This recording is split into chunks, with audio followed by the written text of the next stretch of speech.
आज अगर हमको खराज अकीदत पेश करना है उन लोगों को जिन्होंने भारत का आईन और संविधान बनाया, तो आपको ताकतवर बनना पड़ेगा, आपको अपनी सियासी लीडरशिप को बनाना पड़ेगा, आप ही की सफों से कोई आपका लीडर बनना पड़ेगा।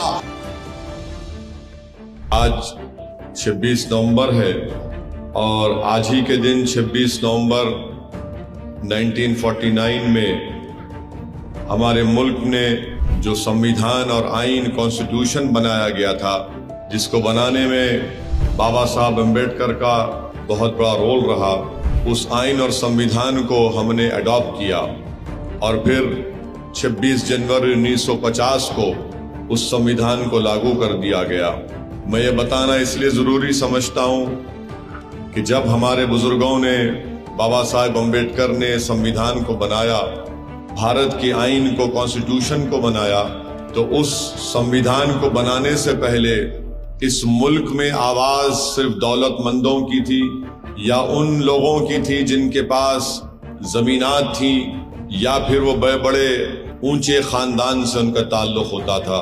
मगर जब इस मुल्क को संविधान बन गया, उसका अडॉप्ट किया गया और फिर उसको लागू किया गया 26 जनवरी 1950 को, तो वही संविधान आपको और हमको इस बात की इजाजत देता है कि हम भारत की जमहूरियत में अपने हक के लिए लड़ें, हम भारत की जमहूरियत को मजबूत करें चुनाव लड़कर। और अगर ये संविधान ना होता तो असदुद्दीन ओवैसी हैदराबाद से निकलकर गुजरात और अहमदाबाद में आपके इस इलाके में नहीं आ सकता था।